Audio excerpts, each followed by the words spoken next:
BJP washing machine வெளுப்பது எப்படி? முதல்வர் மு.க. ஸ்டாலின். ரூபாய் 1 கோடி சம்பளம் வாங்கிய முதல் ஹீரோ இவரா? விஜயின் தாமதமே 41 மரணங்களுக்கு காரணம். TKS இளங்கோவன். காமெடி நடிகர் மறைந்த சோகம், மனைவி கண்ணீர் வீடியோ. விஜய் முதல்ல சகவாசத்தை கட் பண்ணணும். நடிகை கஸ்தூரி.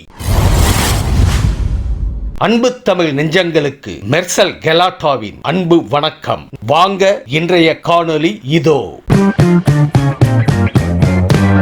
ஊழல்வாதிகள் பிஜேபி கூட்டணிக்கு வந்த பிறகு வாஷிங் மெஷினில் வெளுப்பது எப்படி என முதல்வர் மு.க. ஸ்டாலின் கேள்வி எழுப்பியுள்ளார். மேலும் எதிர்க்கட்சிகள் ஆளும் மாநிலங்களில் கவர்னர்களை வைத்து குழப்பம் விளைவிப்பது பாஜகவின் தேர்தல் வெற்றிக்காக மக்களின் வாக்குகளை பறிக்கும் வாக்கு திருட்டை ஆதரிப்பது ஏன் என்ற கேள்விக்கு பதில் வருமா, இல்லை வழக்கம் போல் வாட்ஸ்அப் யூனிவர்சிட்டியில் பொய் பிரச்சாரம் தொடருமா என சாடியுள்ளார் முதல்வர்.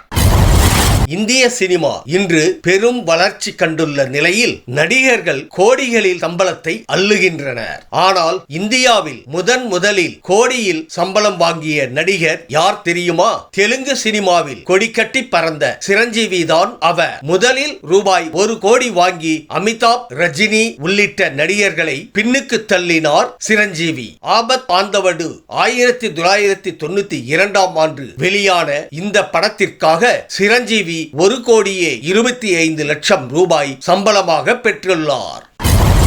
விஜய் வீட்டிலிருந்து அரசியல் செய்வதாக திமுகவை சேர்ந்த TKS இளங்கோவன் விமர்சித்துள்ளார். கரூர் கூட்ட நெரிசலில் 41 அப்பாவிகள் உயிரிழந்ததற்கு விஜய் தாமதமாக சென்றதே காரணம் எனவும் அவர் குற்றம் சாட்டியுள்ளார். மேலும் கரூர் மரணங்களுக்கு விஜய் பொறுப்பேற்க வேண்டும் என்றும் அவர் வலியுறுத்தியுள்ளார். கரூருக்கு தாமதமாக சென்றதற்கான காரணத்தை சொல்லும் வரை திமுக விடப் போவதில்லை என ஏற்கனவே அவர் கூறியிருந்தார். குறிப்பிடத்தக்கது.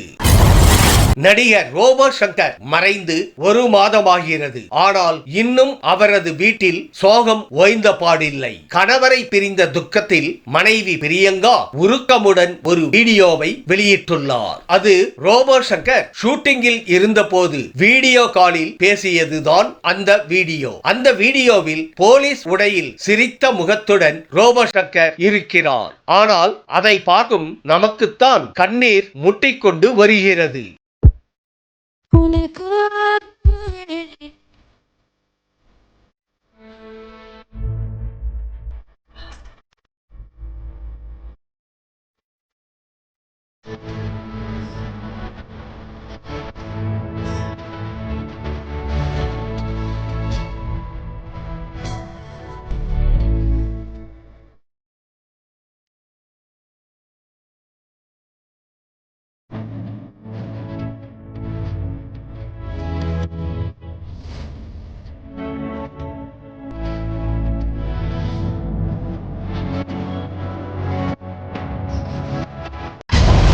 கரூர் துயரத்தால் பாதிக்கப்பட்ட குடும்பத்தினர் கூட விஜய் பக்கம் உள்ளனர். ஆனால் அவர் கூடவே இருக்கும் சிலர் விஜய் பக்கம் இல்லை என கஸ்தூரி கூறியுள்ளார். எனவே அவர் தனது உடனிருக்கும் சிலரின் சகவாசத்தை கட் செய்ய வேண்டும் என்றும் அறிவுறுத்தியுள்ளார். கரூர் துயரத்துக்கு பிறகு விஜய் தலைமையில் கூட்டணி என்பது அரசியல் களத்தில் எடுபடாது என்றும் தெரிவித்துள்ளார். சகவாசம் என யாரை குறிப்பிடுகிறார் கஸ்தூரி? கமெண்ட் பாக்ஸில் பதிவிடுங்க.